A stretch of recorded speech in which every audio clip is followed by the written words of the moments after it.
What if death is not the end, but a return? Reintegrating consciousness into the cosmic whole. Part of the Thinking Library. The What If series, Volume 3. Introduction. The fear that shapes everything.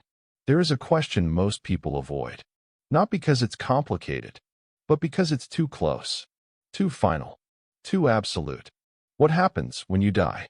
Not in theory, not in religion, not in comforting metaphors, but actually, because beneath all the beliefs we inherit, all the stories we tell, there is a quiet assumption most of us carry without ever saying it out loud. That one day, you will stop existing. Completely. No thoughts. No awareness. No sense of I. Just nothing. And if you sit with that long enough, really sit with it, you start to feel something deeper than fear. It's not just about dying. It's about disappearing. The idea that everything you've ever known, every memory, every dream, every moment you've lived, could vanish without a trace, as if it never happened. That's the part that unsettles people. Not pain, not the process, but the possibility that you, the one reading this right now, could simply end. And so we build ways around it. We distract ourselves. We stay busy. We focus on what's in front of us. Anything to avoid standing still long enough to ask the question directly. But every once in a while it slips through. In the quiet moments. Late at night. In between thoughts. A subtle realization. This won't last forever. And in that moment, something shifts. Because suddenly, life feels fragile. Temporary. Almost like something you're holding. That could fall apart at any time. But what if that fear, that deep, underlying assumption, is based on something we've never actually questioned? What if we've been asking the wrong question all along? Instead of asking, what happens after I die? What if we asked, what is it that dies? Because the answer may not be as obvious as it seems. We tend to think of ourselves as something solid, defined, contained within the boundaries of our body, a distinct individual moving through the world. But that sense of being a separate, independent self, what if that, too, is something we've simply accepted, without ever examining it closely? And if that assumption begins to loosen, even slightly, then something unexpected starts to happen. The idea of death begins to change. Not disappear, but transform. Because if what you are is not as fixed as it feels, then maybe death is not the sudden end of something solid, but the transition of something we don't yet fully understand. So before we ask what happens when you die, we need to ask something more fundamental, something more unsettling, something that quietly sits beneath everything you believe about yourself. What exactly are you? Chapter 1. The Illusion of the Isolated Self. You've probably felt it your entire life. That quiet, unquestioned certainty that you are you, separate, distinct, contained within your body. There is a boundary, clear and invisible, where you end, and everything else begins. It feels obvious. But what if that feeling is misleading? Not wrong, just incomplete. From the moment you were born, your brain began constructing a story. Not just memories, but meaning. A continuous thread that ties moments together into something that feels like a solid identity. Your name, your past, your preferences, your voice inside your head. All of it woven into a single narrative. This is me. But look closer. That voice in your mind, the one you call yourself, changes over time. The child you once were doesn't think the way you think now. Your beliefs have changed. Your personality has adapted. Even your values have evolved. And yet, you still feel like the same person. So what exactly stayed the same? If your thoughts can change, your memories can fade, your personality can transform, then what is this you that feels so constant? Neuroscience offers a quiet, unsettling suggestion. The self may not be a fixed entity at all. It may be a process, a pattern, an ongoing construction, stitched together by the brain in real time. Not something you are, but something your mind is continuously doing. like a flame. It looks stable, recognizable, consistent, but in reality, it's never the same twice. Fuel flows in, energy flows out, the shape holds, but the substance is always changing. And yet, we point to it and say, that is one thing. Now consider this. If the self is a pattern, a process generated by the brain, then what happens when the brain stops? Does something solid disappear? Or does a pattern simply cease to be maintained? We tend to imagine death as the loss of a thing, a container that suddenly becomes empty. But what if there was never a thing there to begin with? What if there was only ever a dynamic experience, held together by activity, by structure, by constant renewal? And when that activity ends, it's not that something is taken away. It's that the illusion of stability dissolves. This is where the question becomes uncomfortable. Because if this self you protect, the identity you defend, the person you fear losing, is not as solid as it feels, then death may not be the destruction of a self, but the ending of a construction. And if that's true, then we are left with a deeper, more unsettling question. If what you call you is something your brain is building, then who or what is aware of it? Chapter 2. You were never separate. From the very beginning, the world taught you to see in divisions, this and that, self and other, inside and outside. It felt natural, obvious even. You learned that your body was yours. Your thoughts belonged to you. Your awareness lived somewhere behind your eyes, looking out at a world that existed apart from you. And over time, that idea became unquestionable. You are here. The world is out there. Separate. But pause for a moment and look closer. The boundary you feel. Where exactly is it? Your skin might seem like the edge of you, but your body doesn't exist independently of what surrounds it. Every breath you take is an exchange. Oxygen flows in. Carbon dioxide flows out. Without that continuous interaction, what you call your body would not survive for more than a few minutes. So where do you end? At your skin? Or at the air you depend on? Look deeper. The food you eat becomes your flesh. The water you drink becomes your blood. The heat in your body comes from energy that originated far beyond this planet. At every level, you are not a closed system. You are a process, in constant relationship with everything around you. Even your thoughts are not entirely your own. The language you use, you learn from others. The ideas you hold, shaped by culture, environment, experience. What feels deeply personal is, in many ways, shared. So the line between you and everything else begins to blur. Not completely, but enough to raise a quiet, unsettling possibility. What if separation is not a fundamental truth, but a useful illusion?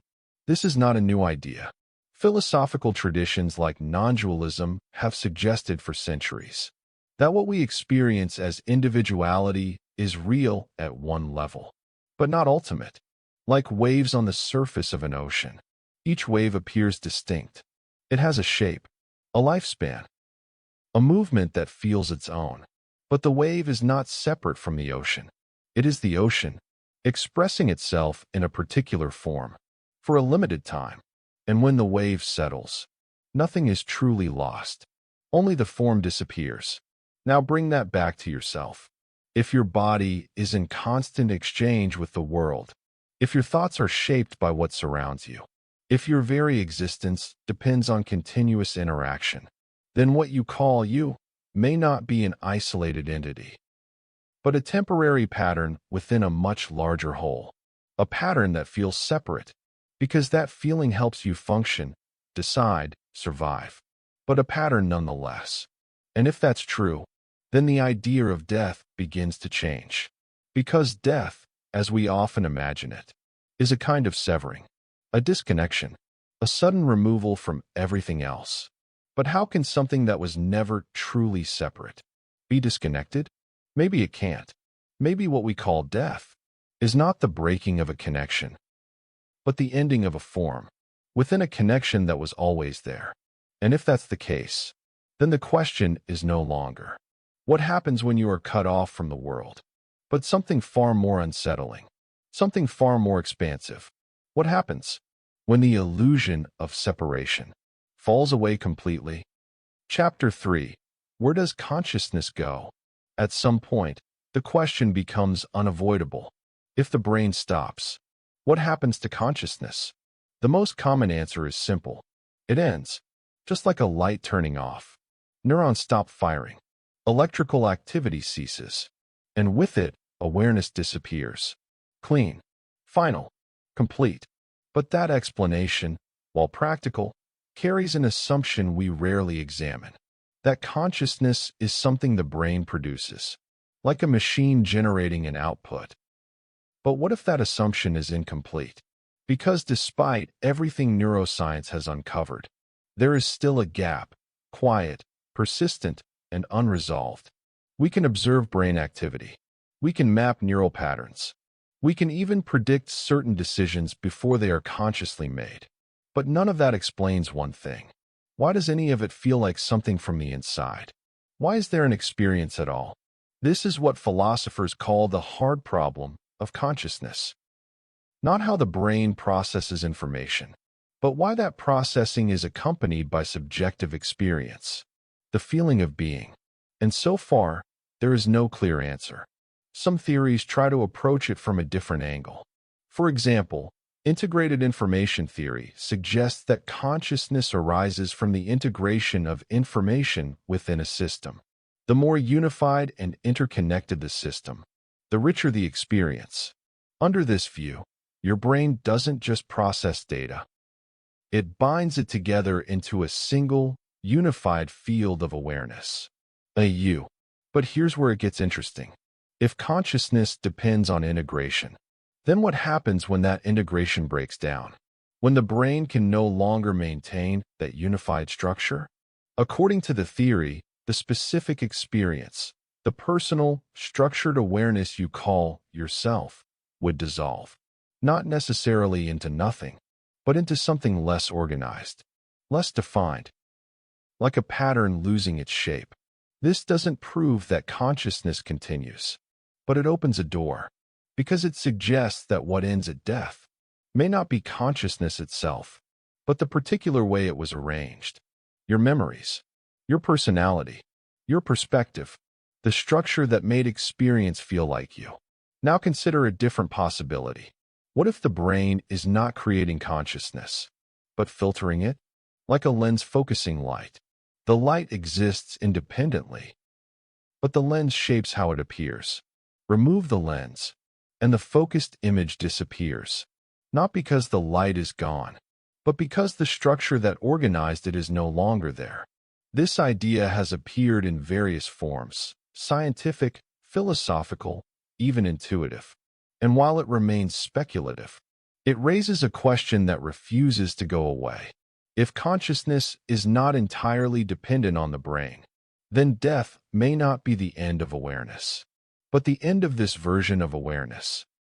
Not a shutdown, but a release, a return from a tightly focused experience into something broader, less defined, and far less personal. And if that's true, then asking where does consciousness go may be the wrong question entirely, because it assumes movement, a destination. But what if consciousness doesn't go anywhere? What if it was never contained to begin with? What if the real question is not about where it goes, but what remains when the structure that made it feel like you falls away? Chapter 4. The death of the you know. Up to this point, the idea may still feel distant, conceptual, almost philosophical, but now it becomes personal. Because even if we accept the possibility that consciousness continues, there is a deeper question hiding underneath it, one that is harder to face. Would you continue? Not consciousness in some abstract sense, not awareness as a universal field, but you, your memories, your voice, your story, the person you have spent your entire life becoming. Because when most people say they want to live on, this is what they mean. They want continuity. To remember who they are, to recognize themselves, to carry their identity forward. But what if that's not what survives? If the brain is what organizes experience into a coherent self, holding together memory, personality, and perspective, then what happens when that structure is gone? The integration dissolves. The narrative ends. The character disappears, not necessarily because something is destroyed, but because the system that maintained it is no longer active. And without that system, there is no familiar reference point, no name, no past, no sense of this is me. This is where the idea becomes uncomfortable, because it suggests that survival, if it exists at all, may not look anything like what we expect. It may not include the part of you that you are most attached to, the part that says, I am this person. Imagine falling asleep and never dreaming again. No images, no thoughts, no narrative, but instead of nothing, there is still some form of awareness. Unstructured, unlocalized, without identity. You wouldn't know who you are, because there would be no you to know. This is difficult to grasp, because everything you've ever experienced has been filtered through identity, through memory, through perspective. You have never known awareness, without a center, without a self. So when we try to imagine it, the mind resists. It reaches for familiar ground, stories of afterlife, continuation, reunion, anything that preserves the structure of the self. But if the self is a construction, a pattern maintained by the brain, then it may not be something that can be carried beyond it. And that raises a question that cuts deeper than fear of death itself. If you continue, but without your identity, is that still you? Or is it something else entirely? This is the point where many people pull back, because it feels like a kind of loss, even greater than disappearance. Not the loss of existence, but the loss of individuality. And yet, there is another way to see it. Because what is being lost may not be your essence, but your limitation, the boundaries that made you feel separate, defined, contained. What if the you that disappears is not the deepest part of what you are, but the most temporary, the most constructed? Because if identity is something that was built over time, shaped by experience, memory, environment, then its ending may not be destruction, but release, the ending of a story that was never the whole picture to begin with. And if that's true, then the fear is understandable. But it may also be pointing in the wrong direction, because what you are afraid of losing may not be what you truly are. It may only be what you have come to recognize as yourself. Chapter 5. Returning to the whole. If what you call you is not a fixed thing, but a pattern, a process, a temporary expression, then death begins to look different, not as an ending in the way we imagined, but as a transition, a change in form, because throughout your life, you have never truly been separate from the whole. You have always been part of it.